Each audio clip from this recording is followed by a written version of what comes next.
Hello and welcome to Crucible of Words for more dedicated legacy action. Instead of our regular midweek meta deck slot, we are now just playing with some new cards before they're legal for everyone else, thanks to Daybreak Games giving me early access. So, the plan for this one is a lot like the plan for yesterday, where we're going to try and play 2 games with 3 different decks. The first deck I've chosen to feature here is a good old-fashioned mono-black stompy deck, because there's some pretty cool mono-black stompy cards that I want to try out.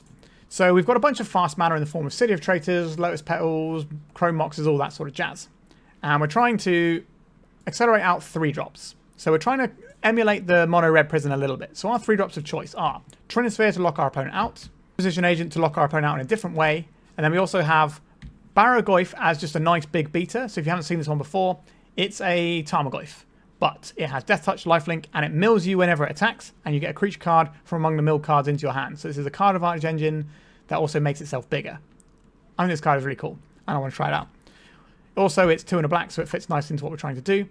I also have got some Rotting Regisaurs, just a nice big monster. If we're not going straight to 3 drops, we have some 2 drops though. Orcish Bowmasters, which can lock our opponent out in certain ways.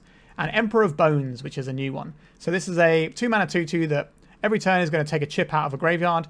And when you've got something really nice that you want, you can then pay 2 to put 2+1/+1 counters on it. And then you get to like Shallow Grave, whatever that creature was that you exiled. So that's pretty cool. The other thing we're doing on 2 is the Chalice of the Void. Just a good old-fashioned prisoning for people. And we've got 4 the One Rings to then gas up afterwards. We've managed to fit in 4 Fell the Profane. So our deck doesn't really have much removal. So by chucking in these 4 Fell the Profane, we get removal in our deck that is also a land. So this is so much better than Aghanim's Awakening for a deck like ours, where we kind of need this slot to be interaction. So that's the main deck. We have a very small sideboard. We got some removal. We've got some baubles, which we can play. The only thing that's going to get impacted by the baubles are these, and that's fine, because if we need the baubles, we need them a lot. Faerie Macabre for Graveyard Hate. We want Graveyard Hate we can use underneath the Trinisphere that also is good when we're activating the One Ring to draw extra cards. And we've got some Toxic Deluge for some more removal of like little guys going wide. And that is the list. So remember to like and subscribe. I'm going to do a deck tech before each section. So it's going to be like 3 subsections of a couple of rounds. So you're getting 6 rounds instead of 5 today. Enjoy. All right, like and subscribe, and let's start jamming some mono black stompy. All right, we're into our first round. We have a turn 1 Opposition Agent into turn 2 Emperor of Bones. Is that good enough for what we're trying to do? I don't think so. I think we can do better. Trinisphere and nothing else. This doesn't feel great either. So I think we're going to send this back. Oh, wow. We are having a rough time of it with our mana base. All right. Into Oblivion with us. Okay, we can keep this, I guess. It's kind of like what we started out with, which is sad. But I'll take it on 3 cards. So we want 2 things, and probably the thing that gives us card advantage is what we have to do here. Wasteland is obviously... Oh, wait. No, we have to put 3 back. Right? So we probably want to keep... Do you want to keep a second city so we can play other 3 drops if we get wasted? I think that's probably for the best. Do I like this Opposition Agent more? We're not keeping this Fell the Profane. So we're either keeping a Trinisphere, an Oppo Agent, or a City of Traitors. We need to choose one of these to keep. I think it might have to be the City in case we get wastelanded. Not a big lover of that, but I think that's the easiest way for us to end up in a non-game. Our deck is designed to play 3 drops for the most part, so we can operate quite nicely on City of Traitors Swamp. And I'd be willing to sacrifice my City of Traitors if that means getting a One Ring, because that's just going to pull us ahead and draw a whole bunch of things. Attack Anuma from our opponent. Into a Dark Ritual. Oh dear. Are we in some sort of Stompy Mirror? Oh no, a Thoughtseize. Oh, they're Thoughtseizing themselves. Okay, so they're going to reanimate an Archon of Cruelty. That's going to beat us, I think. What is our out to this? We don't have one. I think we're done. Okay. Welcome to sideboarding time. So I think the Sheoldred's Edicts look good here, and the Faerie Macabres look good. I think the Chalice of the Void looks pretty tasty here. I like the Trinispheres on the play. I like a lot of what we've got going on, but we do need to make room for these cards. I think Opposition Agent against an Entombed deck is somewhere I want to be. It's probably the Regisaurs that go. They're kind of like on the weaker end, I think. How good is Orcish Bowmasters going to be? Our opponent looked like they were a mono black build, so the Bowmasters probably less useful than normal. And then what is our last cut here? I think we've got to keep So we also have these as lands as well. So we do have like a big grip of lands here. What are we going to bin off? Emperor of Bones seems actively great here. Is it a one ring? That's a really good thing to recoup card advantage after. Maybe it's one of the Sheoldred's Edicts. We'll try that. So we can make a turn 1 opposition agent. So we can stop Entomb being good. But then what does the rest of our hand do? Not a lot. We have a lot of mana. We need to draw something better. I think we can do better than this. Okay. We can keep this, I suppose. I think I'll get rid of this. Do we want to get rid of the second Chrome Mox? If we... So what do we need? So I think we just get rid of the second Chrome Mox here. And we can begin with the Trawler. And then if we draw land next turn, we get to play something. Otherwise, we at least have the graveyard covered. Maybe we draw a 2-drop. We'll play this tapped. I am somewhat scared of Wastelands. I can't remember if our opponent had one. We did scoot that game up pretty quick. Like, they're going to struggle to win through the graveyard. Alright, we're getting griefed here. So they can't take out both of our Faerie Macabres. But if they've got a Wasteland in hand and see what we're doing, then I guess we can pack our bags. Because we're going to have no mana sources if that happens. Yeah, so I think the Mono Black Scam is obviously going to be better than the Mono Black Stompy list. But I wanted to try and play some of these cold cards like the Barrowgoyf and the Emperor of Bone. I guess you play the Emperor of Bone in the Scam decks as well. Alright. Are they going to try and reanimate now? Or they got some other activities? Cycling a Troll of Khazad-dûm. And a pass. Okay, so they're doing this before we get our opposition agent online. That's why they did it at the speed they did. Okay, we've missed on our second land drop here. Are we playing out our Chrome Mox just so we at least have some land in play? I don't think so, because I kind of want to put this Faerie Macabre underneath it. But if we throw one of them away, maybe it opens up some lines to our opponent. If we can just sit on them both, that's probably a little bit better for us. Alright, a Swamp from our opponent. A Dark Ritual. Is this just going to be a hard cast Grief or a Sheoldred? That'd be pretty scary. A hard cast Grief. They're going to take our Chrome Mox. This is what we didn't want to happen. No, they took the Barrowgoyf. I guess lifelink is a big deal. A City of Traitors, you say.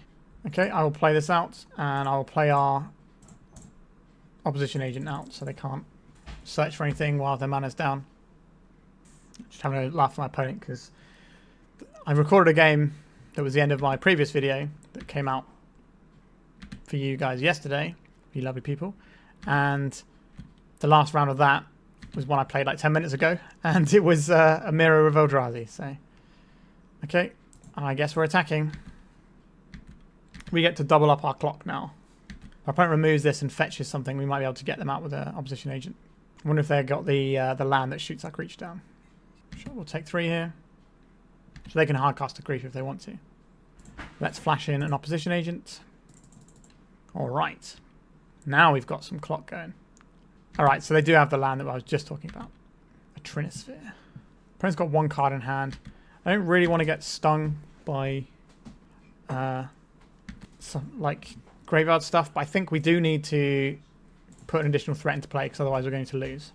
So it's time to play Faerie Macabre as a creature because we're losing on board. If they want to cast exactly Reanimate, that is a lot of life they're going to pay. They can't do Entomb shenanigans, so I'm not worried about one of the big scary boys. It's just the Grief or the Troll. And if they animate dead, that's pretty annoying. But if they just reanimate, that's not going to do as much damage. Well, it's going to do damage to them, so it's not going to change the race, is what I'm talking about here. Okay. Emperor of Bones, you say? I like an Emperor of Bones. This card is cool. We can get a hasty Troll of Khazad-dûm next turn. And that should put in a bit of a shift. So you want to cast it pre-combat because this has a trigger at the beginning of each combat step. Oh, sorry, the beginning of combat on your turn. They want to kill this. Understandable. Right, so we bash for 5 here. So we put our opponent to 9. Then they put us to 9. Then we put them to 4. And then they're going to have to chump. So if our opponent doesn't have anything else, we'll be doing okay. Let's go to attacks. I think playing this Trinisphere out would be a mistake because our opponent has 4 lands. And we have a City of Traitors. An Orcish Bowmasters. So we're going to lose the Oppo agent here. I think our opponent is going to have us. So they're on more of like a traditional monobet scam deck, which I've played a lot on the channel that I think is a good deck. So, yeah, I think we're going to struggle here unless we can draw like Barrowgoyf this turn. We take 4 this turn, we take 3 the next turn, and we gain some life off Barrowgoyf. Yeah, it basically needs to be Barrowgoyf. Or the removal spell works, provided they don't have anything else to add. Alright, so now we don't even beat with Barrowgoyf. We need like Ensnaring Bridge, which isn't in our deck. Yep, that's the end of that one. Alright, so that's the first match with the Mono Black Stompy.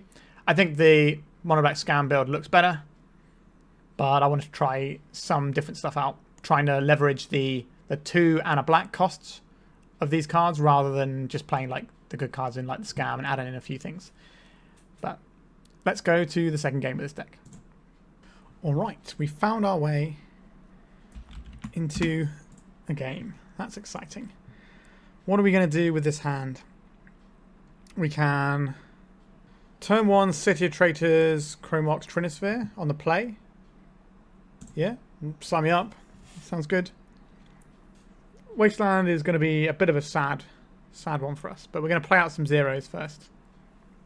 So play out this Chrome Mox. I think we're going to put the Boggart Trawler underneath it. We'll play this out. And it's Trinisphere time. And then we can start making some other threats. This is more like what I wanted the deck to accomplish. Alright, our opponent did not have a Wasteland, so this bodes well for us. Although they're going to have a very sad time with this opposition agent. I kind of want to hold this opposition agent. They're probably going to get like a Lush Portico or something at the end here. I'm going to go get the Surveil land, and I'm going to make them feel bad. Alright, our opponent's had enough. Okay, so some Mono Black Stomping. We didn't really see much of our opponent's deck, apart from a Windswept Heath. I suspect some Sheoldred's Edict might be useful. I've just got the feeling. I think the Chalice is still good here. How do I feel about Orcish Bowmasters? It is just a good card. It's probably the Regisaur that goes. That's kind of like the sort of the weird one. And if we're looking at a green-white deck, then I guess Bowmasters does kill a lot of their things. Maybe it's an Emperor of Bones, or something like this. Just have a bit of removal in. You know, like I'm basing this a little bit off of also knowing my opponent, who tends not to play. Well, actually, no, they play quite a lot of different stuff. To be fair to them, they're most known for playing like Ancient Tombey style decks these days. So we've got Chalice into like Bowmasters. This is okay. We kind of need some bigger payoffs, but we've got a little bit of removal to keep us going and a Chalice to kind of put a spanner in the works. And it's not like we don't have any threats, because Bowmasters can be a threat. So we've got a lot of things covered here. We do need to find like a big proper threat like the Barrowgoyf. But maybe our deck's not even the best for Barrowgoyf because we don't have the stuff to pitch to it in our graveyard, because we're mainly playing to the board. But we'll see. A Windswept Heath. A Lush Portico. Okay, this is getting this Surveil out of the way before any opposition agent nonsense can come in. And I fully respect that. Green-white. We're looking at green-white depths here, perhaps? Barrowgoyf. That's what I wanted to see. I'm going to play out this Chalice first. If our opponent's on white, it's quite possible that they have like Thalias and stuff in their deck, so I want to play out this Lotus Petal now ahead of time.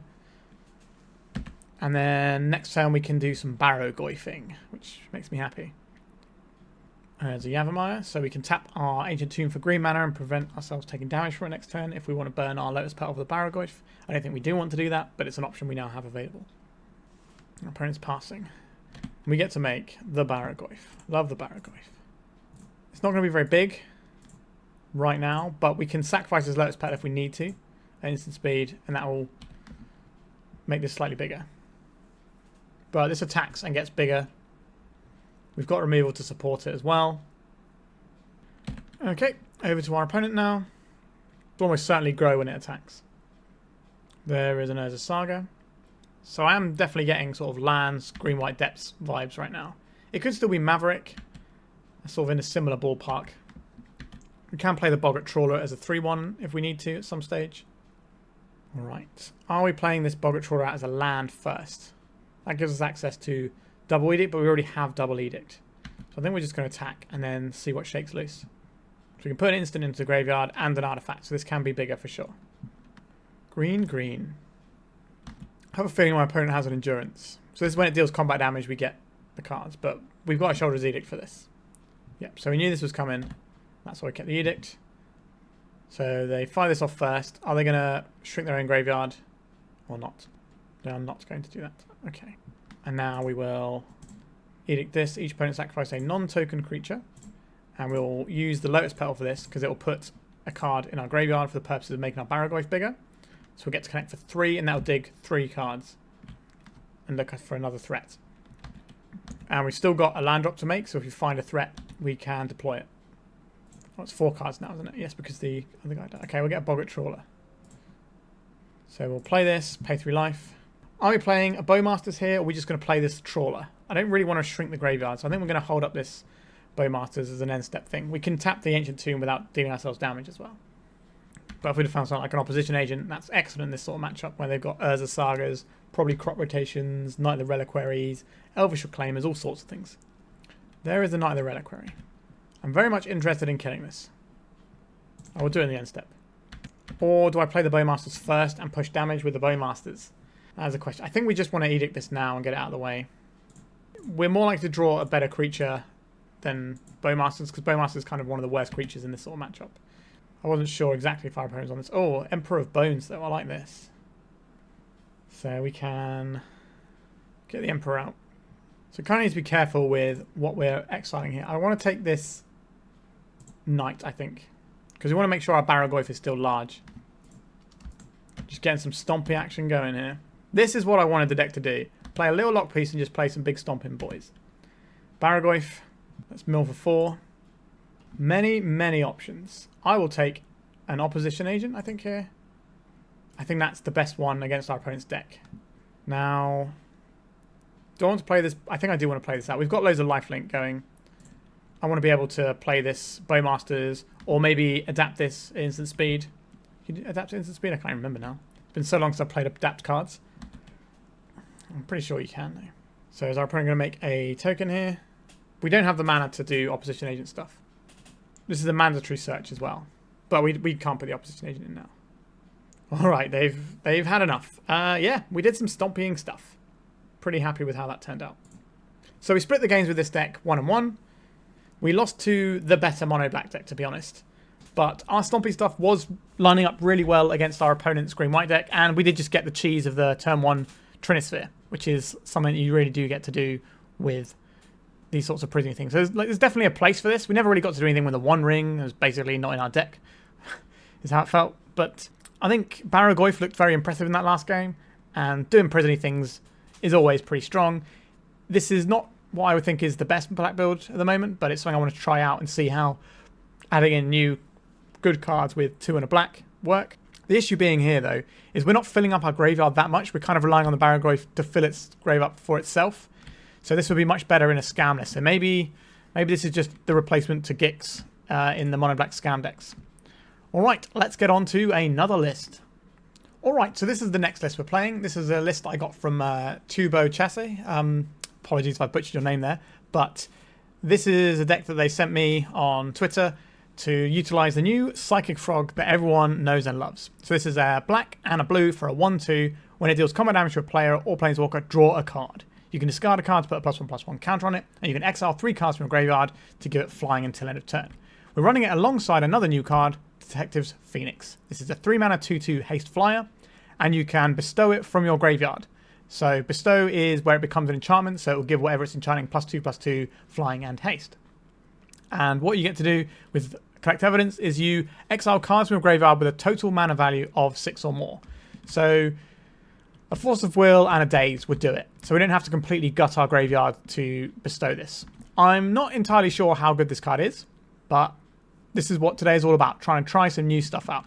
Alongside the rest of the deck, we've got the things you'd expect. We've got Delvers, we've got Dragon's Race Channelers, we've got some Lightning Bolts and Unholy Heats, we've got Ponders and Brainstorms, of course, Dazes and Force of Wills, and a one-of Motlen Collapse since we're in black anyway, and some Baubles to trigger off our Channeler.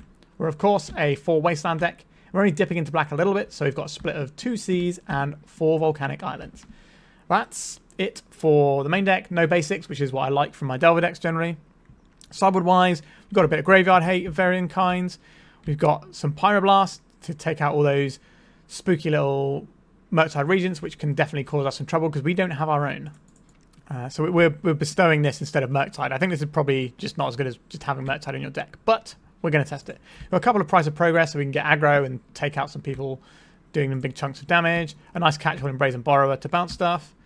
Some Force of Negations for all sorts of scary things people are trying to throw around, especially today. We've seen Necrodominance when I was recording earlier today, so having more counter spells feels good. And we've got a couple of meltdowns for all these artifact decks that are definitely around. So that's the list.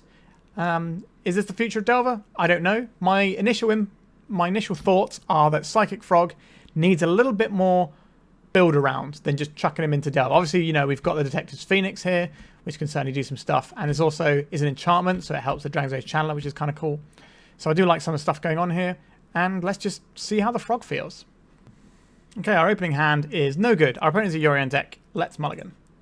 This hand is fine. We get to play a Delver. We get to use Bauble to make our Delver good. We also get to use a Daze to make sure that that's all good too. Or I think we're probably binning off a Wasteland.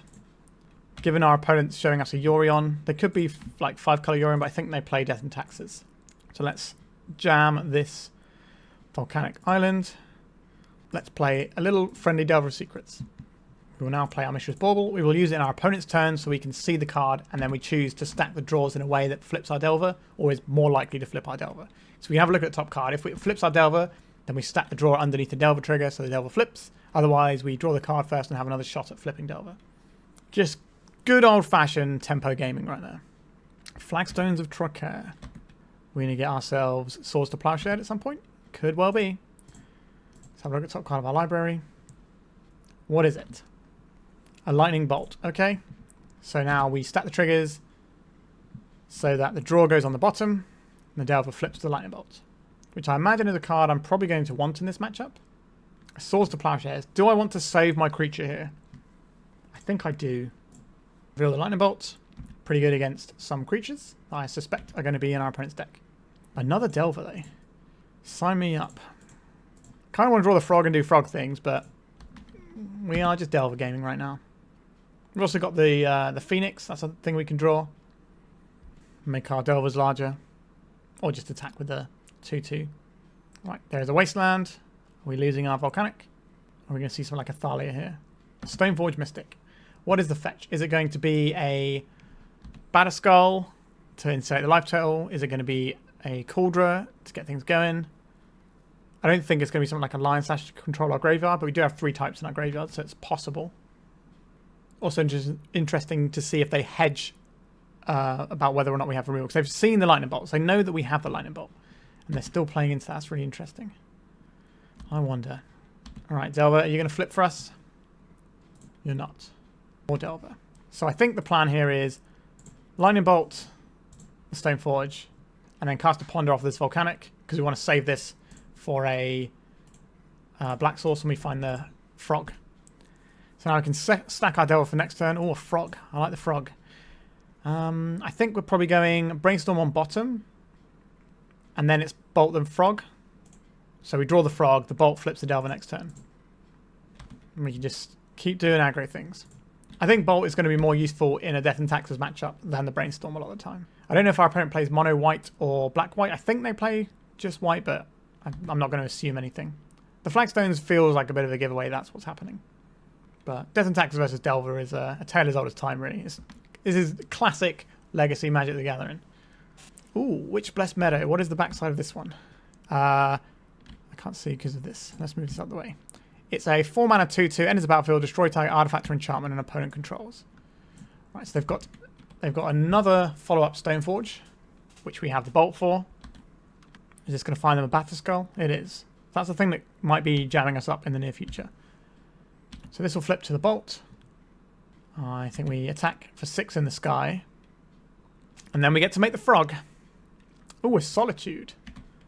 Okay, so we're going to lose one of our Delvers here. 4 cards left in our opponent's hand. 2 of them are equipment.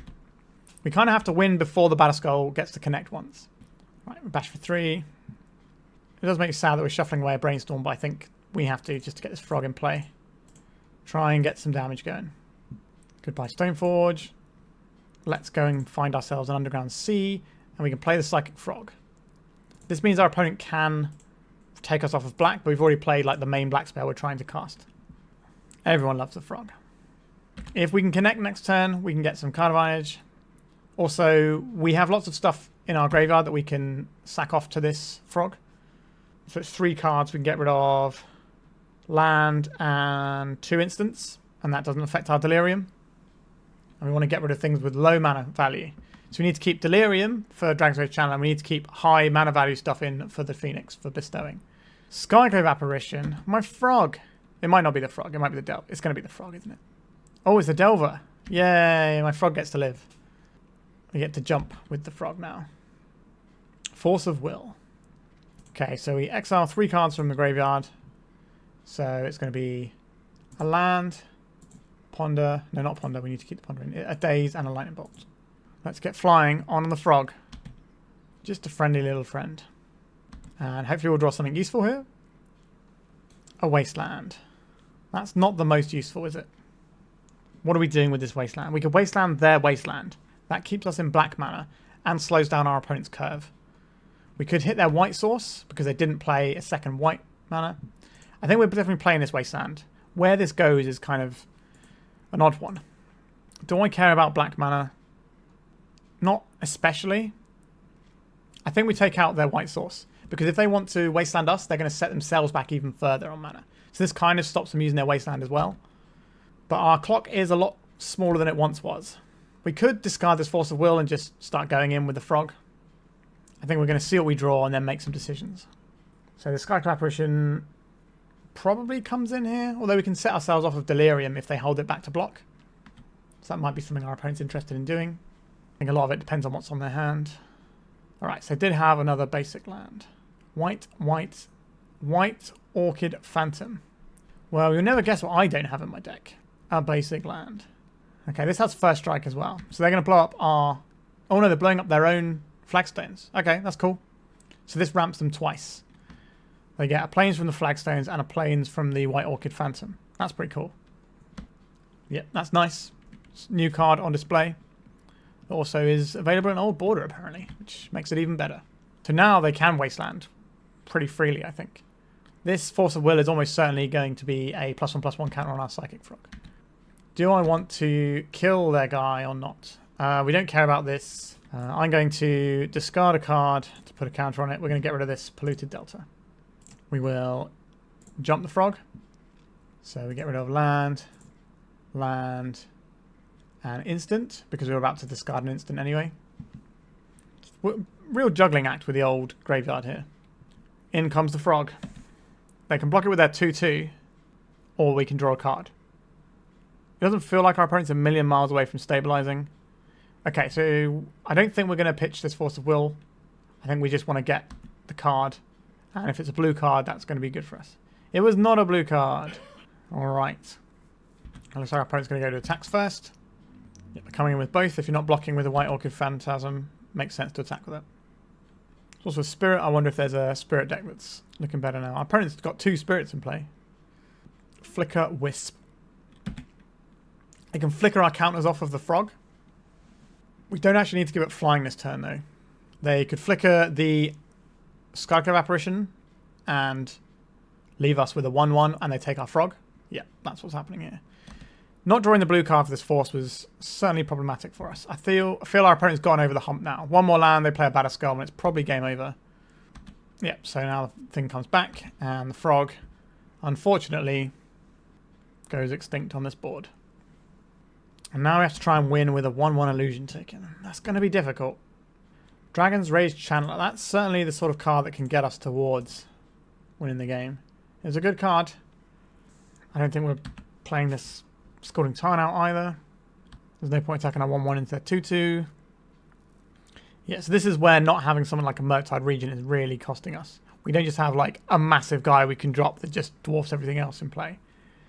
And I'm really feeling that at the moment. Like drawing the little Phoenix is probably pretty reasonable, but into a first strike flyer, maybe not. And they're going to keep that back on blocks. Although it can't block the Dragon's Rage Channeler particularly profitably if we can put an instant into the graveyard. 4 mana, Canoptech Scarab Swarm. That's a good one. I don't really think we can beat this. Do we have any way around this? How many guys is that? 2 guys. I don't think we can win this one. I think we're going to concede now. Because people want to play games. on the early access. So what looks good here? Honestly, I don't think we have many tools in our sideboard that I'm really reaching for. Like Meltdown for Ether Vial and potentially Synaptic Scarab Swarm is okay. But we just need to do the tempo thing. I like Brazen Borrower to bounce like germ tokens. That's really good. I still like the daisies on the play. Obviously we want to keep all of our removal. Forces. Are we keeping forces in? Are we trimming daisies? It's a tough call. I think we're going to trim on some forces because this matchup ends up with us losing a bunch of resources quite a lot. Oh, we only have to trim one of them, right? Because we've just added the one borrower. Yeah, a bit awkward. I like my Delver decks with things like Rough and Tumble in the sideboard. Stuff like that's a card that I have a lot of love for. And Psychic Frog can just jump in response to the spell. The new white creature does look pretty good though. It skewers Delver pretty hard as the actual card Delver. Really good against Brazen Borrower. Does a lot of work. Oh no, not like this. I would like another land, please. Okay, we can keep this. We're not pitching a Force of Will to anything soon, and I think we're probably looking at getting rid of a Wasteland again. And we're just going to be trying to ponder our way into some business here. This is Volcanic Island to begin with. Let's have a ponder. Do I want another land? Like the Phoenix is a threat. I'm happy to take that. Doesn't matter which fetch, they all do the same thing in our deck. This Phoenix is going to line up very poorly if they've got that little phantom land destruction man, who is also Sinkhole against us. If our opponent doesn't have a flagstones, they can always Sinkhole us. I think we have to cast our days here. We're about to draw another land. But this does set us back and just gives our opponent a little bit of breathing room. If we had a threat in play, that would be fine. We'll play this out. We'll go and fetch ourselves another Volcanic, because that's the most important one for us. And then we'll fire off this Ponder. Yikes. I like the Motlen Collapse here. The Bauble is fine if we have to draw another card. So I think we're probably going like this. And then next time we can play the Bauble, shuffle that land off, and we get to draw a fresh card using that Bauble. Seems a bit better. We probably have to fetch a Black Source if we're using our fetch land. But maybe they'll give us a Motlen Collapse target that we actively want to hit. It is annoying drawing the Motlen Collapse the turn after we counterspell the Ether Vial, because we could have just cleaned that up for free with something else. We see the Phantom again. Rest in peace. Yep. Rest in peace indeed. So that makes our Frog unable to jump. It makes our little Phoenix not come back again. It makes our Dragon's Rage Channeler always a 1/1. That seems bad to me. Let's see what our opponent's working with over there. Actually, we'll do it in their turn, because then we don't have to fetch until the end step, and maybe we can dodge a Wasteland or whatever. We don't have a blue card, so it's not like Force of Will will help here. Arguably, we could maybe hit into a Daze. Ganjo, Seat of the Empire. Here's that little guy. They're going to hit our land or their own. Do you want Mana Ramp or do you want Sinkhole? They want a Sinkhole. I will take that free shuffle though. Do I need to Motlen Collapse this right now? Let's see what they got on top of their library. We'll see what we've got on top of our library. No, because if we have to Motlen Collapse this. I think we'll see what they got on top of their library and see. Okay, it's just a Plains. I think I'm okay trading this as just a 1-for-1 removal spell. We're going to need to get rid of this if we ever want to win the game, because we are struggling against the old 2/2 first striker. We have a Daze, which can maybe help us out. The problem with that is it sets us further away from this 3-drop. A Delver of Secrets. That's a real Magic the Gathering card. That doesn't care about Rest in Peace. Okay, so now I don't feel so bad about dazing because we have a threat we can deploy. Stoneforge Mystic doesn't get dazed though, and I would rather have hit that with a removal spell. But we had the Phoenix. We needed to remove the Phoenix because otherwise we're going to... we need to remove the 2/2 first striker, otherwise our Phoenix does nothing. It's a case of sort of playing to what we have and then the next turn it being awkward, like with the Vial and now with the Stoneforge. They got a Battle Skull as well that they can hard cast. Am I playing out this Phoenix? Is that even good? They're just going to make Battle Skull and we're going to lose. Well, we're going to play the Phoenix because we're going to be mana efficient. If we had removal for this, then maybe we could remove this and then get rid of the Battle Skull that way. But no, with no removal drawn there, we just have to play this this card and hope for the best, really. And we're almost certainly going to lose this one. I don't really know how we're supposed to overcome 4 cards, including a Batterskull. We don't have graveyards, so most of their removal is exile removal, to be fair. It doesn't really matter for our creature coming back, because it's unlikely to ever come back. But this Phoenix is looking a little bit clunky. In this situation, a Murktide Regent wouldn't have done us much good either, to be fair. But in the first game, a Murktide Regent could have been pretty nice. Oh, our creature is an enchantment. Yeah, sure. That's a Batterskull that's not hitting us. I think I'm not fighting around that with the Daze. I would rather be able to Daze a Batterskull, because we basically can't beat Batterskull. So if we can find a removal spell, we can kill the Stoneforge Mystic, hold up the Daze for a Batterskull, and maybe that gets us somewhere. Okay. Brainstorm, I need you to deliver the goods here. Ah, oh, jeez. Not another Phoenix. Now we can play one Delver that flips. Or we could put this back and this back. Play the Phoenix, next turn play 2 Delvers, they both flip. With shields down on the Daze, but our opponent seems like they're playing around it anyway. And again, the thing we want to Daze, we can't Daze whilst the Stoneforge Mystic takes breath. Alright, in with the Phoenix. Over to our opponent now. Yeah, this Witch Enchant is very good. Just a land that's also Disenchant. Very nice. All of these cards are great. That's why they're my pick for the best cards in the set of the land spells. Because the spells on them are also better than they were when we first got the land spells. How do we beat a Batterskull? Mother of Runes, sure. So we get two Delvers here. Let's attack first. So we can clock for 8 next turn, but our opponent's going to be getting 4 every turn. Oh, is this a plow? It is a plow. Goodbye, Detective Phoenix. More like Defective Phoenix. Okay. Let's play out some Delver of Secrets.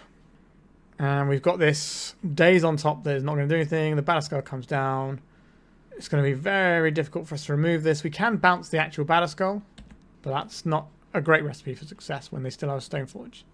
So they crash for 4, put us to 12. They probably crash with the Enchanter and the Stoneforge. So that's 4, 5, 6, 7. That's nearly half our life total. We flip our guys, then they attack for 7 again, and then the top card of our library is what? Okay. We're not winning this game if we're blocking with our Delvers in this situation. We know we can flip them and at least trade 1 for 1 with the Witch Enchanter if that's what we want to do. Just more things. Yeah, I think we can pack this one up. Yep, so Mono White Death and Taxes can certainly build to beat Delver these days, and just like it always was, it can really sort of ruin what we're trying to do. I think what was interesting was when we had the Phoenix in game 1, if we'd have had a Murktide going on in our deck, that would have been the sort of threat we wanted to draw, but we didn't draw it, so because it's not in our deck, but that would have been good.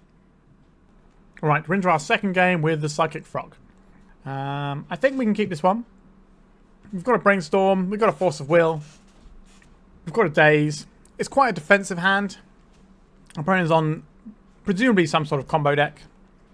I believe in the power of Brainstorm to help us out with this one. Evolve Whispers into a Chrome Mox. I think we'll allow the Chrome Mox. Cabal Ritual underneath it. A Lion's Eye Diamond. I don't think this is where our fight is. Chrome Mox. It's going to be a Beseech. There's an Echo. So I'm going to counterspell this, getting rid of the Psychic Frog. We don't have any Surveil lands. So it's going to be a while before we actually do inroads into winning the game. So our opponent's got the time to sort of draw up again. So hoping to find another land. So we can just play the frog and start beating down. We did not. I'm not ready to Brainstorm just yet. We can play out this Wasteland, and that will enable our ability to use this Daze more effectively.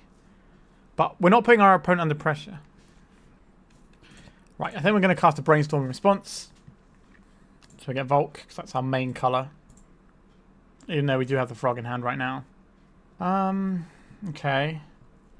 So, I guess I'd like to keep the Brainstorm. So I guess we put the Brainstorm, then the Daze. or the Days in the Brainstorm? Days in the Brainstorm, then we can brainstorm into it if we want to. Alright, we've lost our days here, but we now have found some pressure. It's still just a lowly 1-1, but it's something. So we don't know the top card of our library. I would quite like to find something to do with it, the top of our library. I will keep that. We do need a land. Okay, so we can put back Unholy Heat, which we don't want, and then the Ponder on top. Maybe I should be putting back this Frog, because it's not really doing us any good. We've got a guy. We'll attack for 1. It's not a lot, but it's something. So we can Ponder, get rid of the Unholy Heat. But we actually get to start cracking for a bit. Like, our opponent's still on 19. They've got plenty of time to draw. We're obviously going to be trying to sculpt our hand. So we'll Ponder, we'll Surveil away this card we put on top. I very much like this land. It allows us to play the Psychic Frog. So I would like to get the Psychic Frog into play. Because that's what we all came here to see, isn't it? We'll bash for 4. And then we'll get our little Orphidian. Which is boomer slang for things that draw cards when they deal combat damage. Alright. We have 1 days between us and whatever our opponent has. We can't beat a decent chunk of stuff our opponent can have. Okay, we've drawn a Phoenix as well. We're not going to not cast it, right? Just keep making the guys.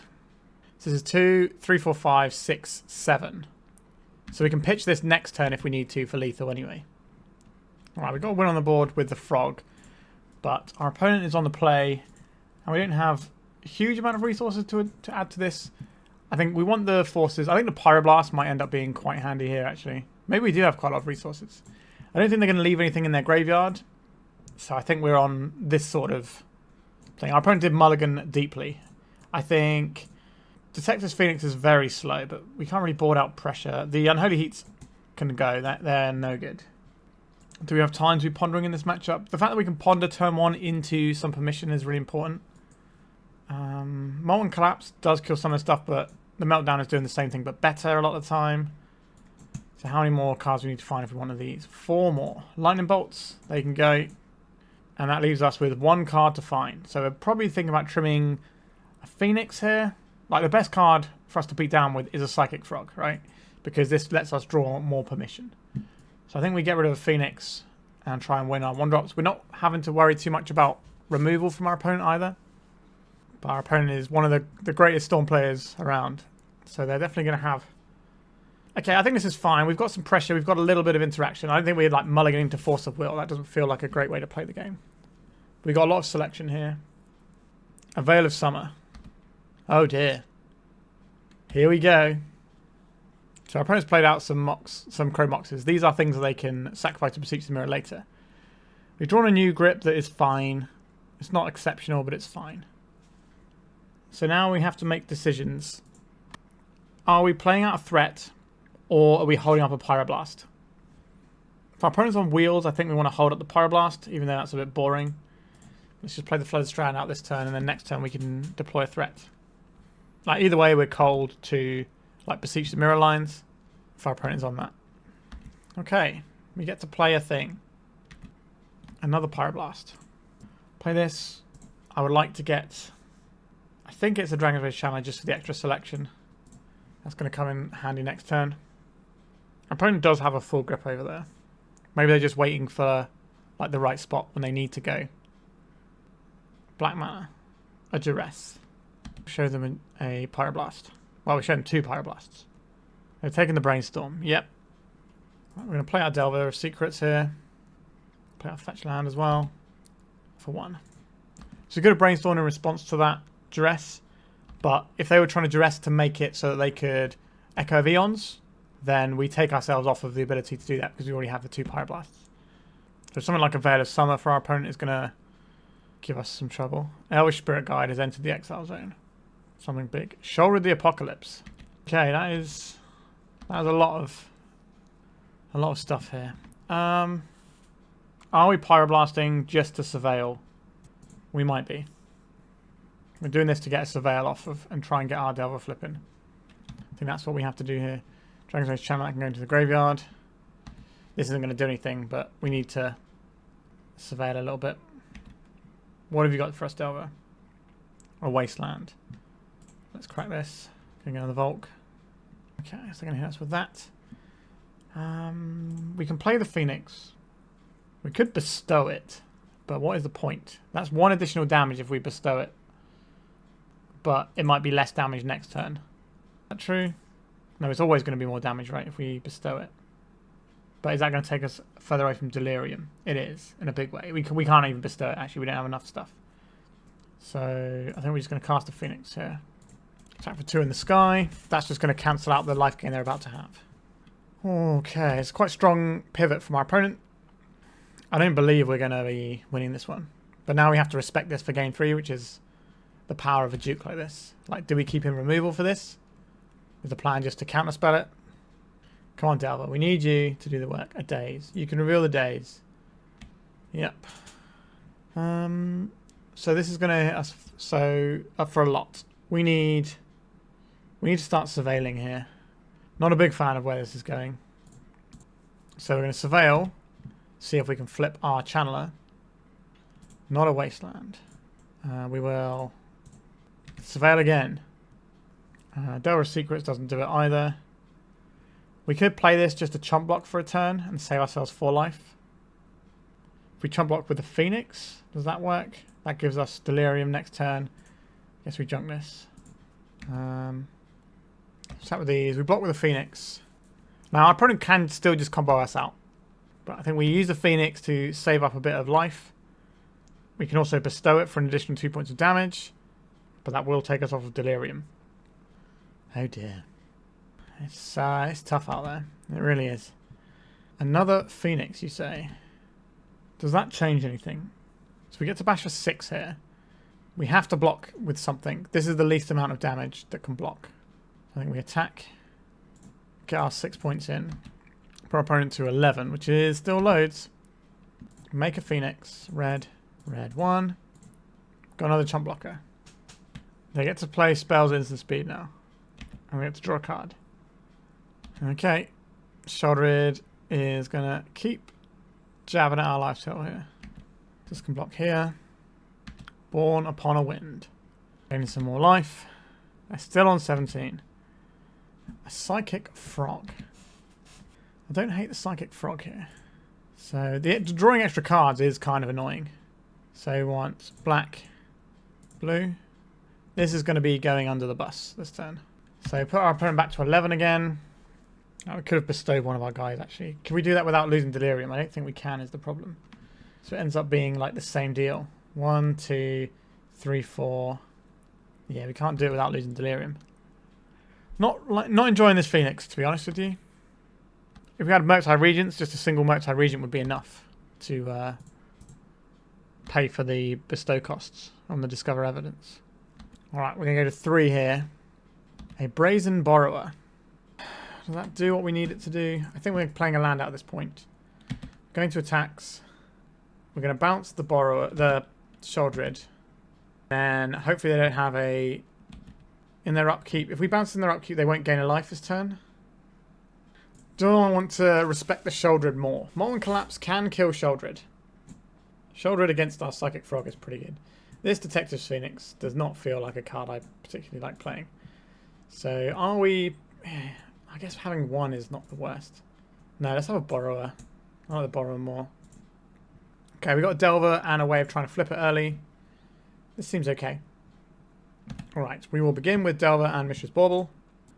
A classic start these days. And we'll try and flip our Delver in our turn by doing the little trick that we did before. They're going to discard their Echo of Eons. A Volcanic Island, okay. Yep.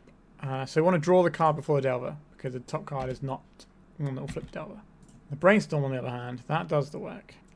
So there's 2 schools of thoughts here. We could Brainstorm right now in case we find another 1-drop. Or we could hold the Brainstorm as an answer to some hand disruption to protect the Force of Will. I think we're going to go for the pressure, because if our opponent like checks our hand and just is able to go anyway, then that's probably going to be lights out. Okay, I'll put back these 2 lands. We still have an emergency Brainstorm if we need a little bit of help. If our opponent's got Galvanic Relays in their deck, they're going to absolutely bury us. If you watch Brian Cook's channel, you'll see him absolutely dispatching Delver decks left, right, and centre with Galvanic Relay. Just the Boseiju. And we're just going to get another Volk here. Force of Negation, not a bad one to have. Then we can go to attacks here. So there's a question here. Do we play out more pressure or do we hold up this Wasteland? We could take out their Boseiju. Could be the green mana they need to like stop doing stop our counter spells via Veil of Summer. That's the one. That's the words I was thinking of. Veil of Summer. I'm recording a lot of games of Magic today, so my brain is starting to dissipate somewhat. We have two forces here. A Duress. Alright, I think we just let our opponent see our hand. We have two forces. So we need to keep an eye on them producing mana that would give them a Galvanic Relay turn. I do not want to melt down just for this Lotus Petal, I don't think. I would rather get this Borrower into play first. And then once the Borrower is in play, we can just start beating down. And then we can take the meltdown out and get every little amount of value we can get from our cards. It does have a lot of cards though. A Dark Ritual. Okay. They know we have a Force of Will. There is the Veil of Summer. So we are casting a Brainstorm, I think. Which is helping out their Storm a little bit as well. Oh, that was a swing and a miss there. If they're going to wheel us though, we still want to shuffle here. To force this. If they go for Echo of Eon's line, we might get a new grip with some counter magic. And that could be handy. Another Dark Ritual. Is this a Beseech the Mirror? Am I going to regret not melting this down? Sheoldred the Apocalypse. Yeah. Sheoldred the Apocalypse. Getting it done. We don't want to draw the cards on top of our library. Volk here. We can go and get the other thing we want. Yep. Ow. Play this one out. We'll play this out so we can shuffle off of the Delver trigger.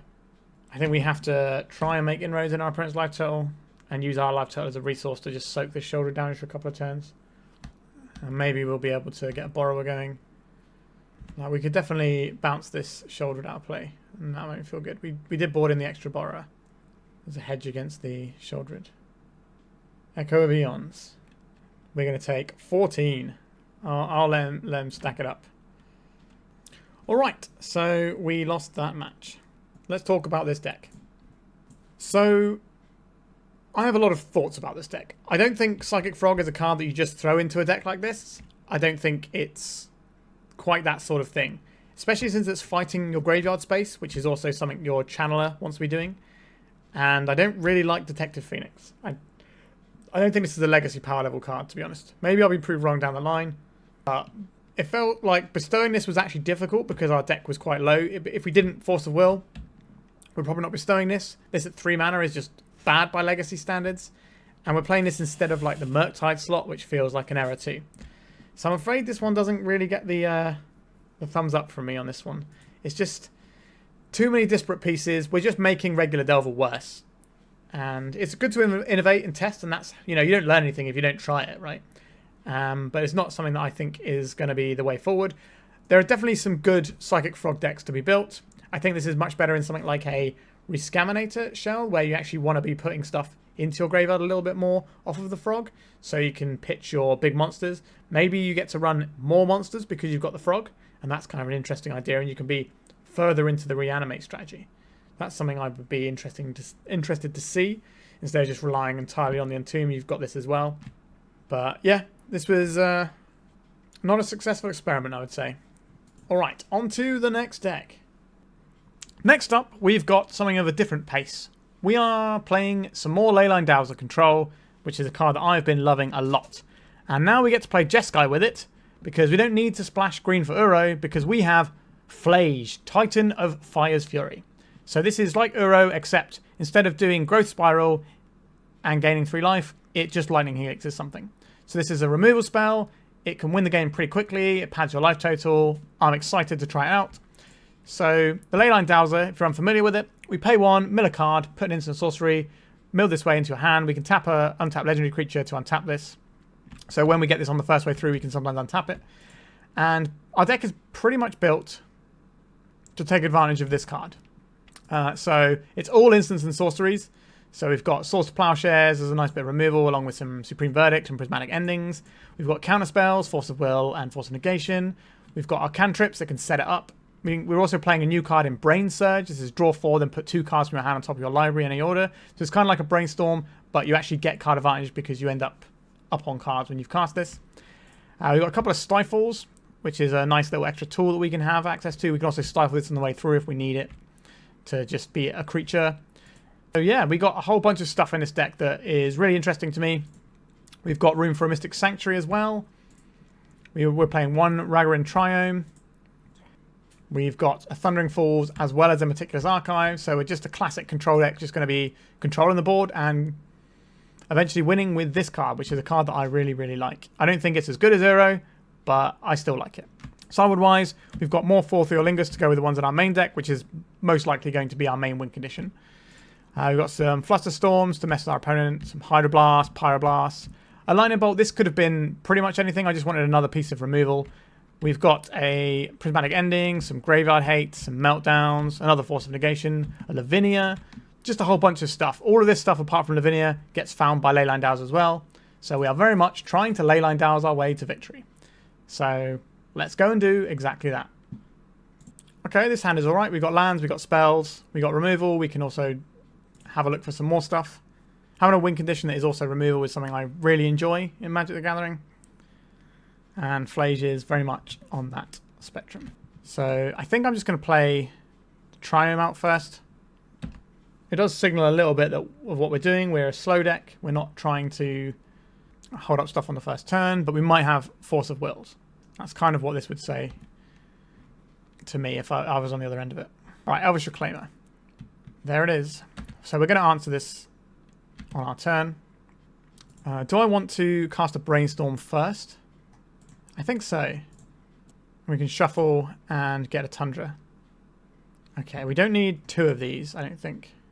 I'm not sure I want a second Dowser yet either. So we'll put this back for now. Play this. And if you ever get the chance, you want to make sure that you hit these Elvish Reclaimers. What lands we want here? I think we can probably afford to get Plains, although do we need to, is the real question. I think we just get Tundra. Just get rid of the Reclaimer and pass it over. Just some good honest Magic. A control player and player with like sort of like a mid-ranger deck perhaps. Cloud Post. Oh no. That's a very different kettle of fish. I was expecting more like Cradle Control or something. Alright, so they found themselves another Reclaimer. We do get to kill this one as well. Red, white, any colour. Let's Flage. So there's like 2 new locuses in Modern Horizons 3. I'm not surprised to see people jamming some Cloud Post. We're going to see it again. Another one. We are. Okay. Fetch land isn't enough to turn this on, but we can find a removal spell. I think that means we're casting the Brain Surge first. So Cloud Post is traditionally a deck that just goes over the top of control decks. Okay, the Plow is definitely something I wanted, so I'll have that. The Force is going to be useful down the line. I think we want this Plains, and we can put this Dowser back and grab it in a bit if we want to. Crack this for... We've already got red, so I'm just going to go get Tundra. We are a blue-white deck with a little bit of red. A Crop Rotation. I think this is worth counterspelling. I think I'm going to use the Supreme Verdict on it. Okay. So we go and get ourselves a Tundra. We can plow this. Next turn we can just make our big Titan and try and race our opponent, because they've set themselves back a little bit here. Boseiju Who Endures. Sure. I think we just need to clock our opponent, so we will just be putting the big Titan into play. Something I've been wanting to do since I saw this card. We'll get rid of lands because we have no use for those. While we get back a Brainstorm, we get back a Brain Surge. We've got a Plow. And kind of interested about the Force. Well, we do have a Mystic Archive. I think we'll keep the Force. Sorry, Mystic Sanctuary, not Mystic Archive. We have a Meticulous Archive and a Mystic Sanctuary. A Crop Rotation from our opponent. This is going to get them a Cloud Post. A Caracas. Okay. You got me. So we do have Wastelands in our deck. We run a couple of them specifically for things like Caracas. Planar Nexus. That is every non-basic land type. It's got a pretty big type line. Okay. I think the best place to start, as per usual, is a Brainstorm. So we can bin this off. Wasteland actively. Do we want to bin this off? If we're going to be wastelanding? Maybe not. So I guess we can put the Scalding Tarn on top. And then the Brainstorm. Then we can play the Wasteland. Play the Leyline Dowser. I guess we could have used this to bin off our Flage if we wanted to. But we've got a Stifle that can be useful for certain triggers that our opponent might want to put on, like taking an extra turn or fetching up 2 lands off their Primeval Titan. So I'm certainly down to use those. We're getting a real game, which isn't necessarily how I thought it would be against the Cloudpost deck. Because we usually give them too much breathing room. Let's just do some dowsing. What does this do? Choose a card name. Spells with the chosen name cost 3 more to cast. Activate abilities of chosen sources unless they're mana abilities. Okay. They've named the Wasteland. So our Wastelands cost 3 more to activate. So I think we go Brainstorm first. Like, we still want the Wastelands. Kind of like the Dowser here. But maybe we have to ship it. If we put them back this way, we can draw Lorien Revealed if we want it. So this costs 3 to do this. And then we can also still Dowser if we want to. Do we want the Lorien Revealed more than we want a fresh card? I think I'd rather have a stab at a fresh card. Although Lorien Revealed is like a bunch of cards, isn't it? Doesn't mean we have to draw the next card down. It is a Leyline Dowser, so it can dig us. It's just I don't want to give my opponent too much time. So, wait. Activate abilities can't be activated. Oh, sorry. I've misread what that card does slightly. Whoops. I thought it just made things cost 3 more. That is my bad. So, what do we want to do here? We need to blow this up using our Prismatic Ending. So, if we played this out, we don't have to crack this. We don't know the top card of our library anyway. Blue, blue, this. Doesn't help us with the Wasteland problem right now, does it? Okay, Fourth Eorlingus is a plan for next turn.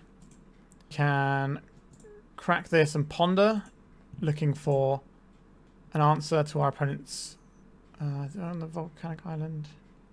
Yes. So we're going to try and use the Stifle to survive a turn. We're trying to find like a Force of Will or something.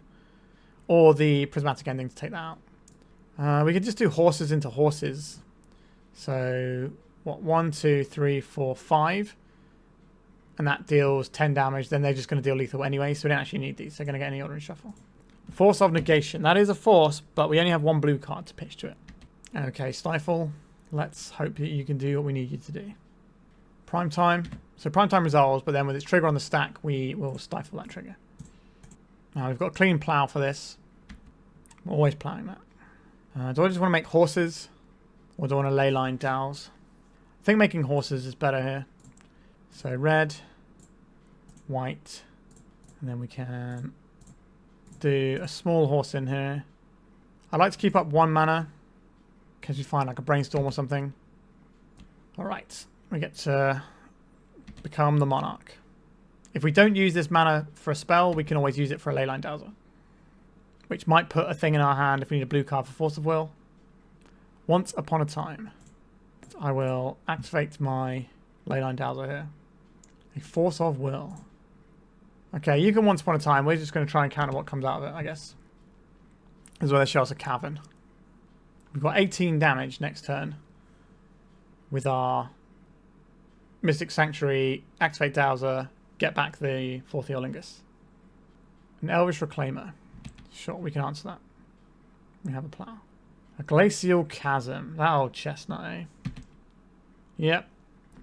Been a while since I've seen the old Glacial Chasm. They've sacrificed the Caracas. So we now need to very much find our Prismatic Ending. I think we are milling this with the Dowser. We can pop our Graveyard out to the important zone. We didn't find what we were looking for, as is always the way. We can go and get a Meticulous Archive and get a free look before we decide what we want to do with the Dowser. We've got another fetch land for the Sanctuary for next turn if we want that. Do I want this Ponder? It gives me a lot of looks. The thing we need. So we need to plow this. That's a given. And then If we... yeah, we're probably just going to have to use these this turn. So our opponent's got one card in hand and it's Primeval Titan. Let's have a look at top card of our library and draw that Ponder. Let's cast this Ponder. Where is my Prismatic Ending? There it is. Okay. So put them this way. We've got the ending ready for next turn. We can't attack our opponent because of Glacial Chasm. We get to draw the Force of Negation. Next turn, we get to draw the Brain Surge for our turn. And we've got... okay, we can just strip out both of their Cloud Posts next turn. They know we've got this Force. Not running main deck Veil of Summer, are they? They don't have any cards in hand, so they can't be. Okay, so now we get to kill this for red and white. We can snap off these Cloud Posts immediately. I don't care about the Glacial Chasm. We'll worry about that later. Red, white, white. Get this into the graveyard so we can start smashing our opponent's life total. Play this out. This allows us to Leyline Dowser and get the 4th Eorlingus back next turn. Actually, do we want to get... we do want to get the 4th Eorlingus back, I think. Yeah. We'll just get that back next turn. Alright, another Dowser. So it prevents damage to them, so our creature doesn't hit them. But that's okay for what we're up to. Let's go get this Mystic Sanctuary. Maybe we do want the Force of Will and we just let them burn out with their Glacial Chasm.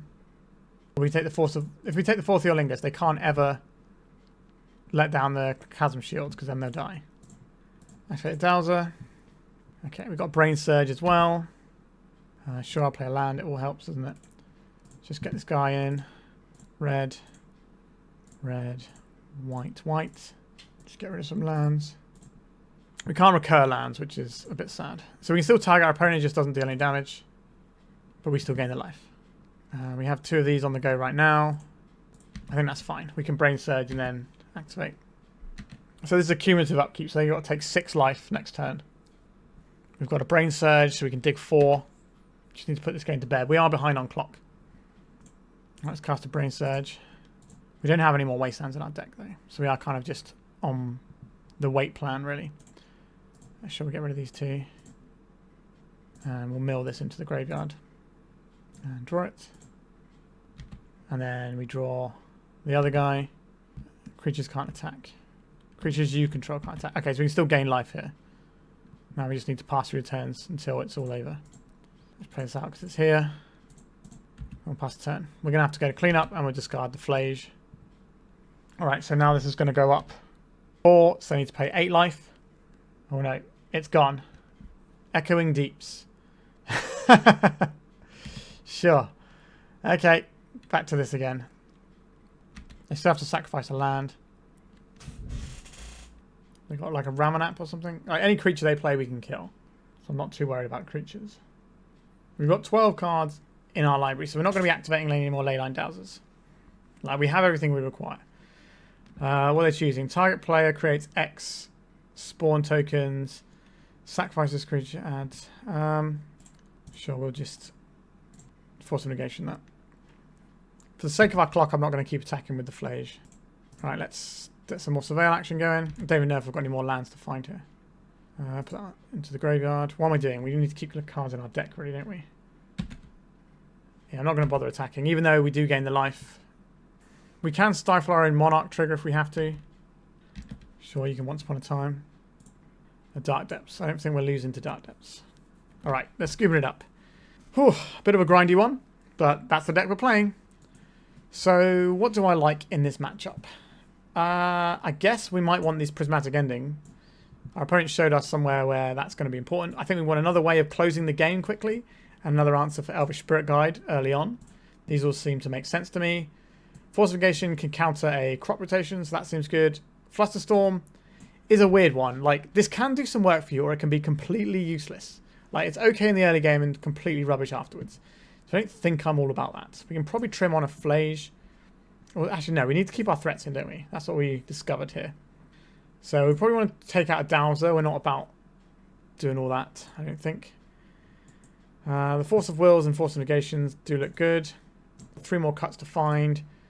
I think we'd rather try and answer their creatures with like endings and stuff. We can keep one verdict in. Maybe we go down on Let Dowsers again.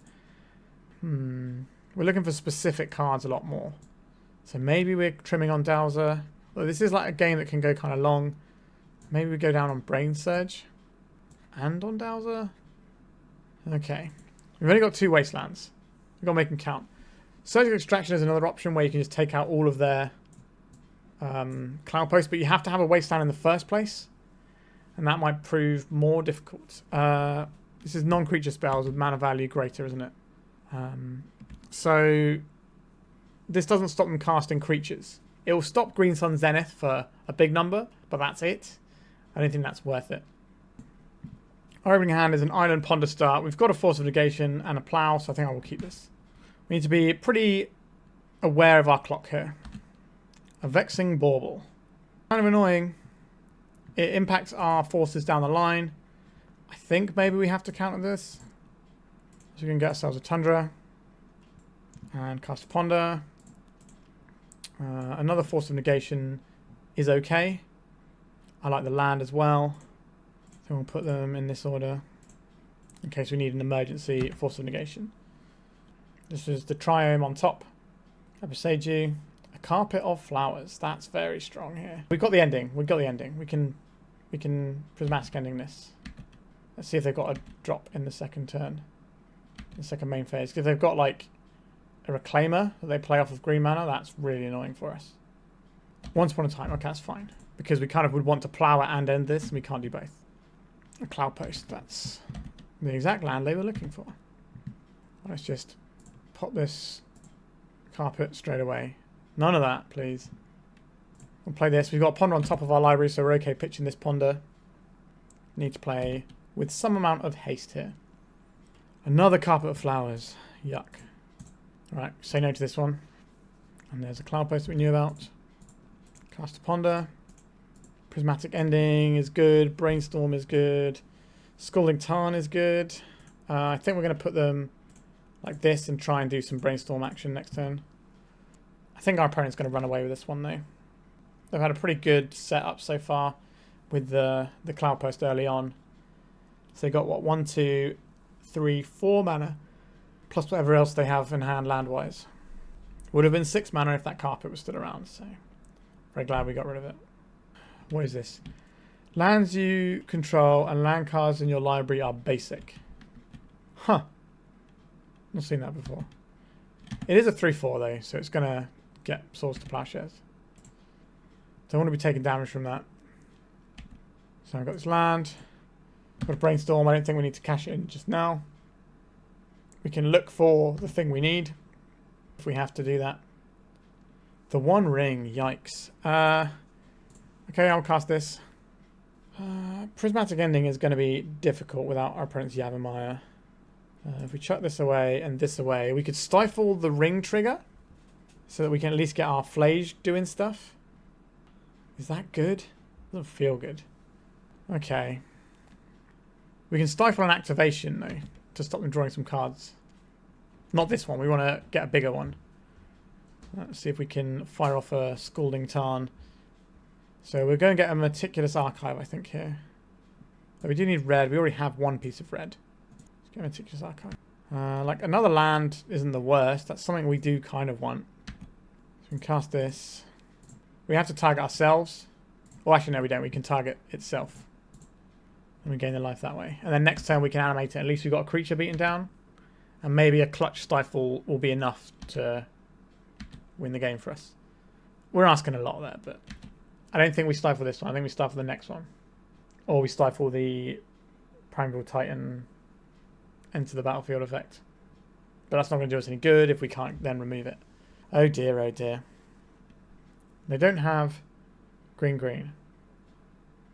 But they can Green Sun Zenith or something if they want to. Green Sun Zenith, X equals 3. Is this going to be... Oh, just an endurance, yeah. Okay, I think we have to stifle this if we ever want any chance of winning this game. Disruptor, Flute. What is this going to name? And what are you going to make 3 cost 3 more? Scalding Tarn. That's weird. We get Volcanic Island here. We've got white here, haven't we? Yeah.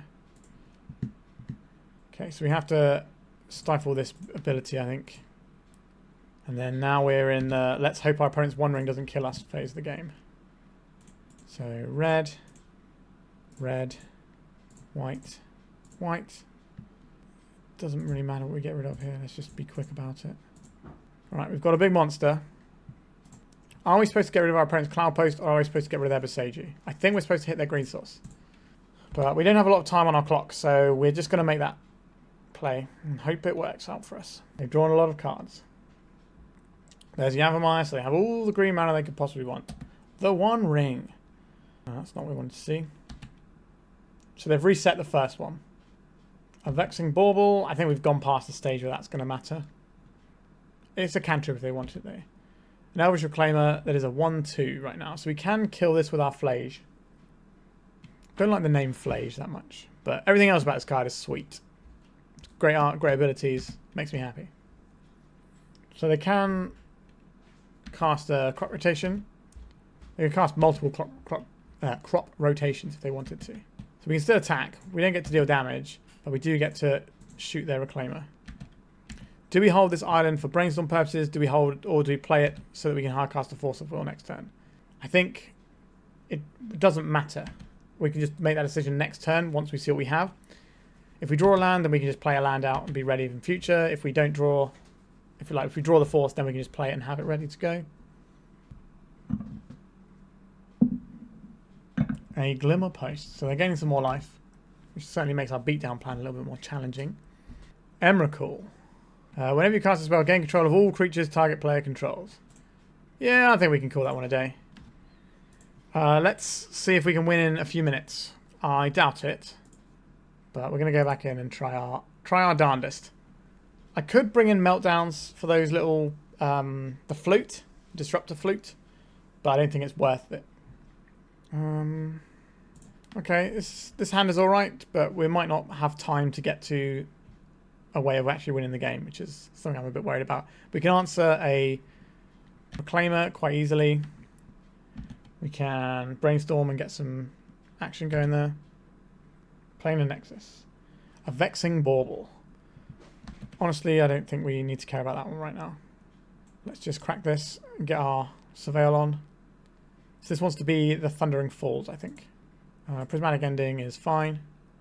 So we'll cast a Brainstorm. So we can always cast this Force of Negation later anyway. We don't need two endings, I don't think. I don't think we need two plows either. So we'll send them both back. Play this with the intention of getting a Surveil land. Getting a Meticulous Archive.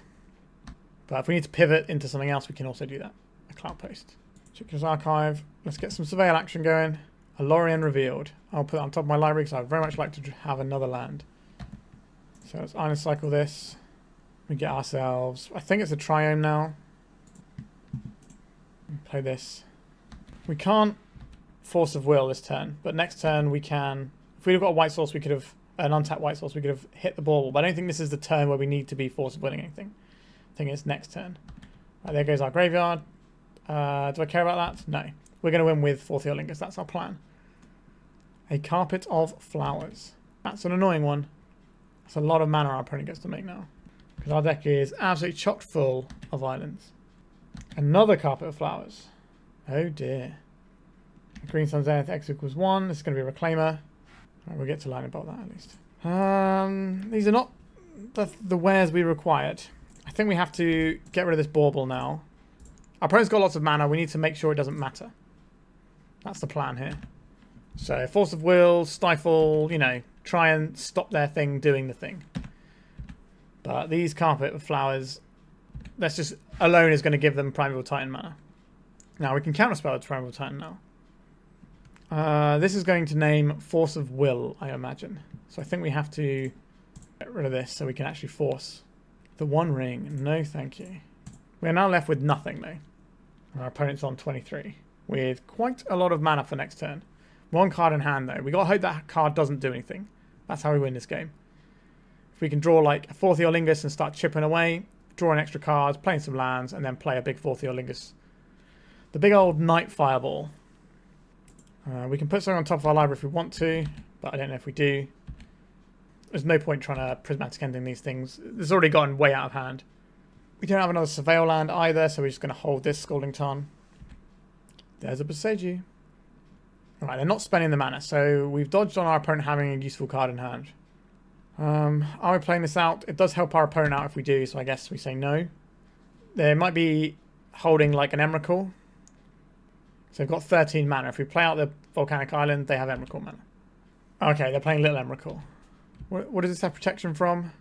Flying, protection from spells and permanents that were cast this turn. Okay. So we would just cast it next turn. Seems alright. Doesn't seem as good as an Ulamog to me, because that would have blown up both of our opponents. Alright, I would very much like to cast a Ponder, please. Wait, no, when it says cast a turn, it means that any turn, whatever the turn is, right? That is an issue. I think we're going to shuffle this. So yeah, we can't target this with it. I see. Brainstorm. We can take a hit and then Supreme Verdict it, maybe. We got a fetch land. I guess we put back the Dowser and the Plough for now. This. We haven't played a land yet. We'll go and get a Tundra. Cast this Brainstorm. None of these cards do anything for us, so we'll just put them back. Then we'll cast a Ponder. Shuffle them away unless the bottom card is really good. Any order, shuffle. Prismatic Ending, that's probably not doing it either, is it? I think we can call that a game at this point. What was my out? I guess my out is Supreme Verdict off the top. And then into an immediate Night Fireball. Because protection doesn't work against Destroy All stuff. Okay, the One Ring is definitely annoying. They don't have a Yavimaya, so we don't have Prismatic Ending for 4 yet. A Boggart, goodbye our graveyard. Again, we don't care about the graveyard right now. We're trying to draw to our Singleton Supreme Verdict. I'm pretty sure I left one in the deck. Yes, we have one in the deck. A Stifle. That's not the one. Yeah, that was a pretty good match, I thought. A lot of back and forth. If we'd have been quicker in the first one, we're still losing this one, I think. But yeah, we did some Jeskai control-y things. This is a matchup that I would think would be horrible in general. Like, that's what Cloud Post does. It just, if the game goes on long enough, it plays things that are unbeatable, like hard-casting Emrakuls and stuff. Alright, sorry, I had my mic turned off for a moment there. So we're into the next round. I've just played a Flooded Strand and kept my hand, and that's it, really. Right, our opponent's got a City of Traitors over there. What fresh hell is this going to be? We can let that go. We've got a Prismatic Ending we can nail this with later. We're probably going to want to use this to get a basic land in this matchup, I would imagine. But we can't necessarily be 100% sure which basic land we want just yet. So we're going to wait to see if we can draw another fetch, and then we can get 2 we want. Let's play a Volcanic and pass. A Chrome Mox from our opponent. A Simian Spirit Guide. Underneath it, a Broadside Bombardiers. This can do a lot of damage to us, but we have an answer for it in our hand right now. Alright, so what basic do we want here? I think we want a Plains, so that I guess if we're getting Blood Mooned, it's just going to go badly for us, I think, at that point. But a Plains allows us to actually play 1 win condition, so I think it is a Plains we're getting here. Okay, white, red, and this. Let's get the Titan out. An earlier build of this deck that I'm playing did have some Eternal Dragons, so you had an additional clock, which would have been useful against the Cloud Post deck, to be honest. But here we are. Alright. Flage doing its thing. We've got a Force of Will ready to rock and roll. We can Prismatic Ending away the Chalice when we need to. I think we're in an okay spot. But things can certainly go... Volcanic Fissure. What does this do on the other side? Things can certainly go wrong for us. So this is destroy target land. Its controller searches for a basic. And then creatures without flying can't block. The One Ring. I cannot allow this to resolve. Card is too good. Now we're in the awkward part of things. So we could just attack our opponent's mana here. I think that's what I want to do. We're gonna overpay for this. So it's 2 mana, and we get rid of Chrome Mox. So we are close to bringing back our little friend. And we do have Forcible Blue card, which is an important thing. Unlicensed Hearse. Well, I guess we have to counterspell this one. So now it's a race of us trying to find Have we got enough land? Yeah, we need to find the land now. 1, 2, 3, 4. So a fetch land would do it. I think if we can put this into play, we can win the game. But we need to find a fetch land that finds white mana, which is basically all of our fetch lands. But we can't afford to draw like a volcanic island here. I would very much like a fetch land, please, deck. 1, 2, 3, 4. So if we cast this, any white land means that we can cast Flage next turn. I think we are just holding on to this. It could be a blue card for a Force of Will. I don't think we're just going to fire off this Lightning Helix creature straight away. I think using it as a removal spell for a Bombardiers or a Rabble Master is going to be important. Again, that's something we could fire off and maybe it gets us there. We have more... well, do we have more fetch lands? Not sure if we have more fetch lands than lands left in our deck, actually. Maybe we do. A Blood Moon. That is a disaster. So we need to find a Prismatic Ending and our basic island. Why was this not the previous card? On the plus side, we do get to kill the next creature our opponent plays. But this Blood Moon is going to really jam us up. An Unlicensed Hearse. That is a threat that we don't get to answer. So they can immediately take our Flage if they want to. So our plan involves drawing either Island and Prismatic Ending or Fourth Eorlingus, which is why we fetched the plains when we had a chance. If we'd have had lands that we could... if we'd have had another fetch hand earlier instead of one of our jewels, we'd have blue mana here. It wouldn't really help us too much because our opponent has the Chalice of the Void. Played the City of Traitors. It's just a mountain. So we basically just have an expensive Lightning Helix and then 2 dead cards in hand. But if we find a Force of Will, these become less dead. Find a Fourth Eorlingus, then I believe that we can win this game. We have 2 of them in the deck.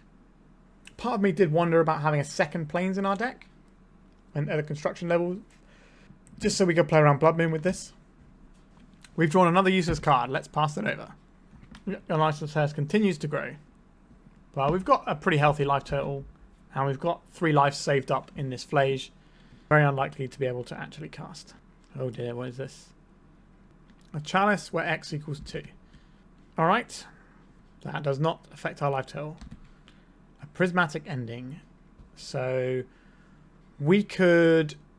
what could we ending here?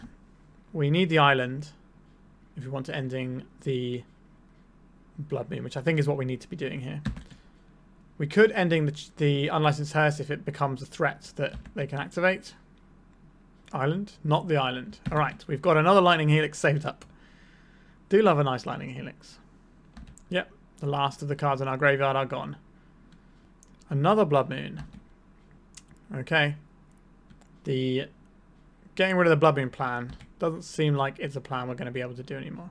So Leyline Dowser is pretty good here because we can use our colourless mana to actually dig towards this Fourth Eorlingus. A Force of Negation isn't terrible. It's a card we can actually cast. Alright, nothing else from our opponent there. Going to be a weird staring contest this whole game, I think. If we draw an island, maybe we Prismatic Ending the Chalice on 1, and then that allows us to start cantripping. That'd be quite a good play. We found a mountain, because all of our lands are mountains, bar the 1 island in our deck. A Magus of the Moon. Well, we have an answer to this. Is it going to crew the hearse and bash us for a bunch? It is. A Lorien Revealed, though. That's a hot one. I think we are firing this off, though, first. Let's get our little Lightning Helix down, kill their Magus of the Moon. Then we can Island Cycle this, get our 1 basic island. Now we can remove the Chalice of the Void on 1 and start using these Ponders and Brainstorms to find our way into this game. We just need the Fourth Eorlingus before our opponent manages to find something that finishes us off. If we draw another Prismatic Ending, maybe we can consider doing the Blood Moons, but I think we're just going to take this Chalice. A Leyline Dowser I like. So I want to hit this. I need to pay 3 mana. And it dodges the other Chalice as well. This allows us to start pondering. Brainstorm is a better pitch because Brainstorm will Brainstorm lock us. Fourth Eorlingus is very much the sort of card that I'm looking for here. So we haven't played a land yet. So we put these 2 on top. Say no to this. Play our land out. Cast Your Friend and Mine, Leyline Dowser. Oh wait, no, that doesn't work because they got the Chalice. Come on, brain. You can do better than that. What am I playing at? I'm playing at, this is my 12th match in a row. That's probably what I'm playing at. But the plan is still fine. We have the 4th Eolingus next turn, which is going to be large. A Goblin Rabblemaster. That's pretty annoying. Just crewing as well. There's a big customer. So we probably have to ponder into that, or brainstorm into the plow for next turn. So this isn't the 4th Eolingus turn, I don't think. So if we brainstorm, yeah, setting up that Leyline Dowser was really awkward there. Although we only have the one white source, so it's not a big deal. So this doesn't do anything, so we'll put this on the bottom, and then we'll put this. Try that again in a minute. So I think I'd rather cast this. How much is this? 1, 2, 3, 4, 5, 6, 7. To find a creature. Maybe we are casting 4th Eolingus. And we attack with one guy to get the Monarch. This is a tough game. What is the plan here from our opponent? Alright, he's attacking with these two. They are attacking with the Rabblemaster too. No. We now need to find our other. Okay, so they're coming in with everything. I will block everything. We need to find our other 4th Eolingus now to really have the maximum viable potential for the future. So now we can hold up the plow for the unlicensed test if they crew it. Actually, we can just attack for 6 and then flage them, right? We have the win if our opponent doesn't have some interaction here. I could have crewed the hearse and forced another knight of ours to die so they don't die to flage. But I don't think that's what they're really thinking the game is about, which is pretty reasonable considering the situation we're in. So I want to make sure we connect with our horses first. And if these connect, then we can play this second main phase. Let's get some powerful flage action going. Flavor flage, as we like to call it. I can't believe I just said that. Alright, we managed to get game 1. It was a bit of a slog, but it was always going to be, I think. I like the ending. I like a 4th Eolingus, it's a thing we get to cast. I love the meltdowns. I love the Hydroblast and the Force Negation. I'm okay on the Lightning Bolt. I think Supreme Verdict is an interesting one. It's not the easiest thing in the world for us to cast if our opponent's Blood Mooning us. So we need to keep that in mind. I don't like the Stifles that much they can go. Stifling our own Flage early on can be quite potent though. Maybe that is a way that we can play through Blood Moon. Do I want these Supreme Verdicts? I don't think that's the axis we need to fight this game on. So many cards we need to find room for. Do I like these Wastelands? Sometimes Wastelands can actually get us there. I don't really like the Ponders when we're like getting Brainstorm, getting Chalice locked. But do I like them more than Brainstorms under Blood Moon? Maybe I do. That's crazy talk, surely. Okay, so if we have this, we have 2 more cuts. Brain Surge is very good. Force Negation, High Blast. All these things are just really nice, aren't they? Am I seriously... Like, I think the Dowsers, again, that's good if we get locked under a Brainstorm. Not Brainstorm. A Blood Moon. Oh, I am getting tired, aren't I? What are the cuts here? Am I really thinking about cutting some Brainstorms? How does that look? We've only got 2. We've got the Brain Stage as well. I'd rather have the Ponders. Okay, we'll try it like this. This does not have any fetch lands, which is something I'm actively interested in here. This has a fetch land, so we can get our colours set up. We have a plow. We have a force, but we don't really get to use it.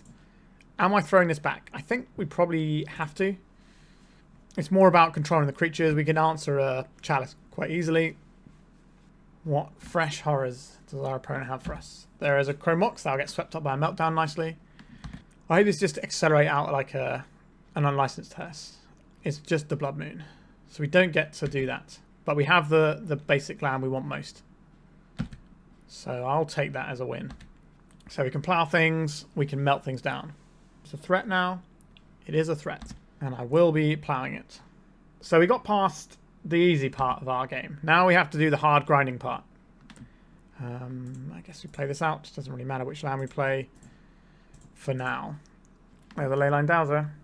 So we've got 3 chances to draw our island because we've got the island itself and the 2 Lauren revealed. And the Leyline Dowser, if it mills our island, is going to make me very sad. But Such is life sometimes. Fable of the Mirror Breaker. That's a good one. Kind of want to see some like Chalice and stuff and really make use out of our meltdown. We can melt down the treasure tokens, but our opponent does get a chance to use them first anyway. Hydro Blast. Where were you the previous... I guess we don't have the mana for it, actually. I guess we start off with a Dowser and hope that we don't mill over our basic island. I will choose this card and put it into my hand. I will then play this Thundering Falls. I don't believe I want to melt down just this Chrome Mox. I think I'd like to melt down a Chalice when we get round to it. Fable of the Mirror Breaker can certainly run away with the game in short order. We're probably supposed to play out the Dowser that turn as well, the second one. Just get that running. Alright. We're going to see like a Fury second main just to clock us. They know we have a Force of Negation, so that's going to change what they play. They might try and bait out the Force on something that isn't what they want to resolve. This is another Fable, then Sudden Eruption. Well, no thank you. Yeah, this is really, really good actually, thinking about it. The Sudden Eruption plus Blood Moon is kind of an interesting combo. A Stifle that we can't cast. I would like to put a Leyline Dowser into play. Then like to play this Mystic Sanctuary and activate a Leyline Dowser. I'll put this Lorien Revealed in my hand. That helps. Maybe we can get out from underneath this. All we need is a Prismatic Ending, which is the thing our Leyline Dowser can find. I'm a big fan of Leyline Dowser, if you didn't guess. If you haven't been watching my channel, I've played a couple of leagues with it in the last few weeks, and it always makes me quite happy. I think in these sorts of control shells are really good, and it opens up a similar sort of pattern to Beanstalk decks, but for non-green decks. And where it has the edge over Beanstalk, in my opinion, is you're not drawing cards with it, and also if you've got nothing going on, it still filters your draws, whereas Beanstalk requires you to have the things that trigger it. Whereas you can just funnel the mana into Dowser and, oh, what, I didn't draw a land? Well, that doesn't matter, because the land is in the bin and you didn't want it anyway. That's the idea of it. Alright, another treasure token. Our opponent's got mana. Another Fable of the Mirror Breaker. Yep. I think we're supposed to fire off the Dowser in response in case we find the Force. That was a bit loose. That was my bad. Which means there's a 100% chance that there's a Force on top of our library now. Oh, okay, a fourth. That's not a Force, but I'll take it. We found the ending as well. So this goes and gets us the island that we want. Play the island. We take out the Blood Moon. I can take out all of these and leave our opponent with this, but I don't think that's what this game is about right now. So we have a Stifle if we want it. Do we want to stifle our opponent's Fable of the Mirror Breaker trigger? We can stifle the flip side on chapter 3, and then it just dies. I think I'm willing to do that. Okay, so I can copy this. Yeah, this is 6. This is a big hit, but we're about to make some horses, and horses do work. Right, just attacking with this one, so it's harder for us to win with horses. They've seen the 4th Eolingus that we put into our hand. That's not a surprise. Another Blood Moon. Well, well, well. Would I rather Surveil or just have a Dowser? Probably just another Dowser, isn't it? Okay. There's a Blood Moon. We'll do some dowsing here.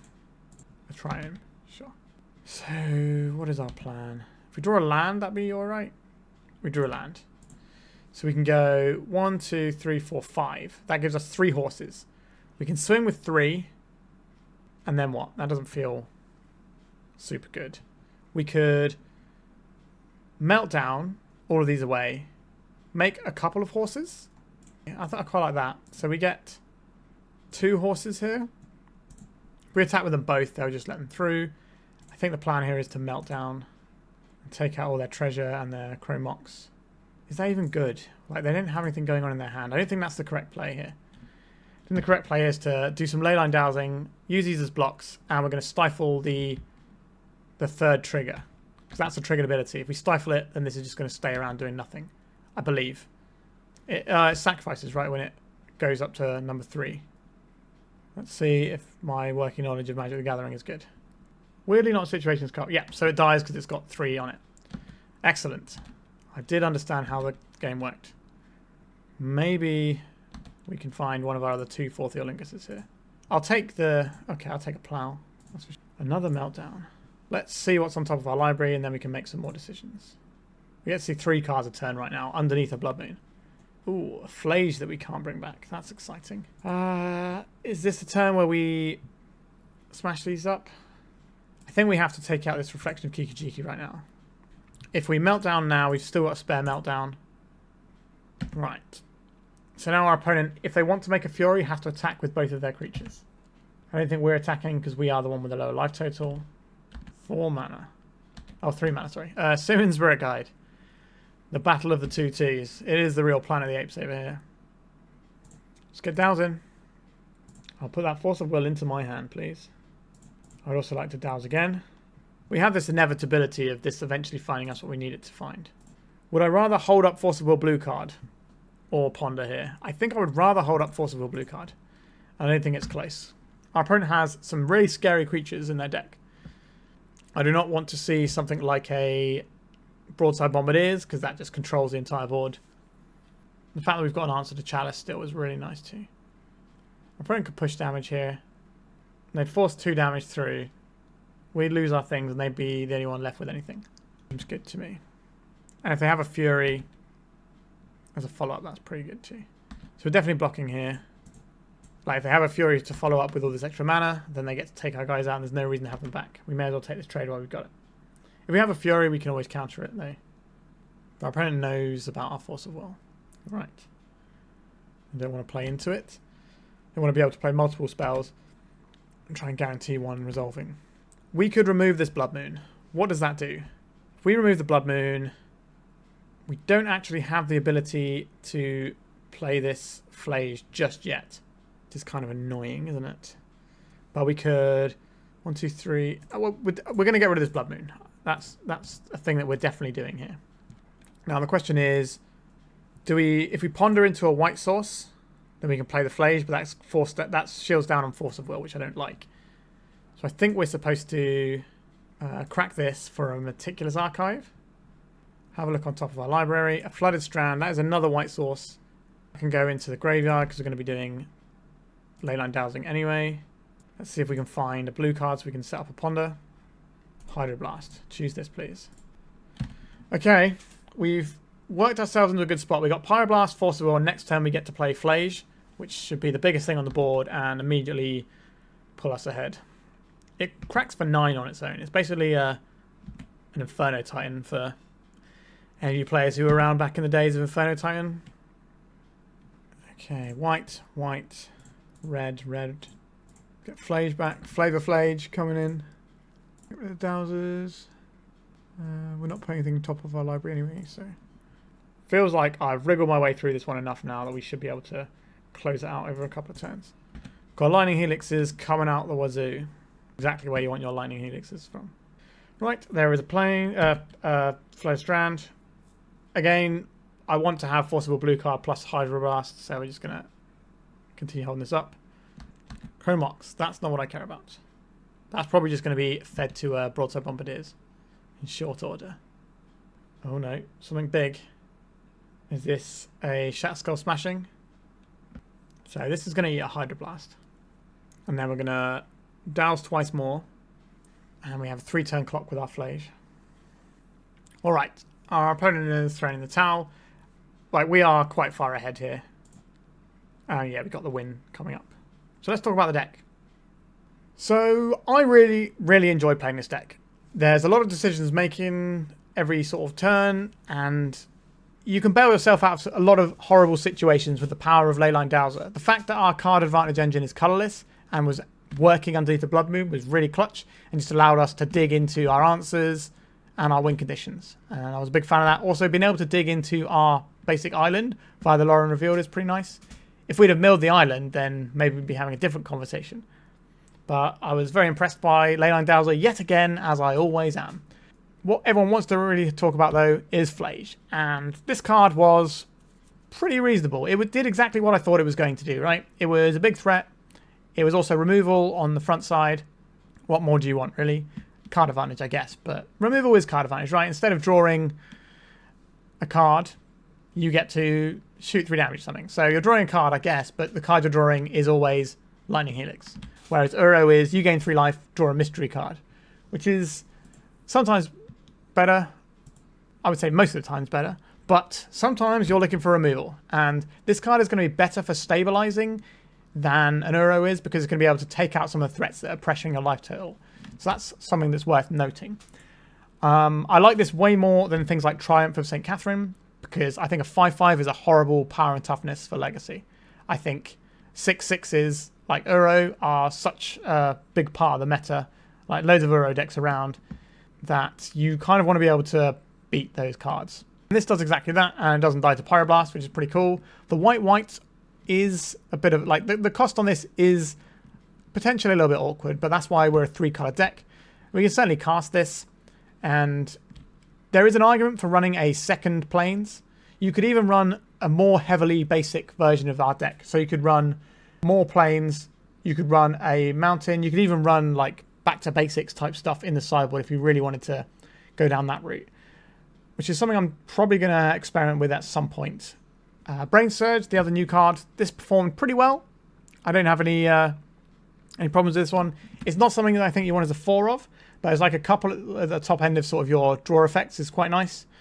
The fact that it's instant speed is really, really handy. And there's a lot of stuff where you want to have things on your library and Legacy, right? So whether it's a Terminus or your Delvers and stuff, protecting cards from your hand. Like, I don't need to tell you why Brainstorm effects are good, and having a Brainstorm effect as +1 card is great. Fourth Theolingus, wonderful spell. The best fireball ever printed. Love it. All right.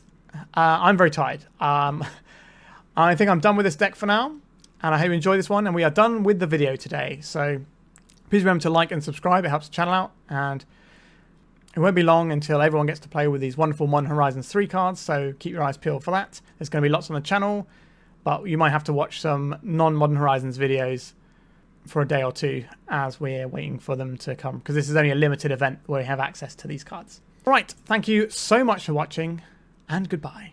If you'd like to support me in the channel, please check out my Patreon. It has a free guide to budget turbo depths, as well as 3 tiers of support. A low cost one that enters you into my monthly raffle for a free donation deck on the channel, a mid-tier subscription that gives you access to my detailed turbo depths guide that is updated every month, as well as regular articles, and lastly, the higher tier gives you all of the above, as well as a monthly donation deck for my channel. If you're interested in supporting the channel this way, please check out the link in the description.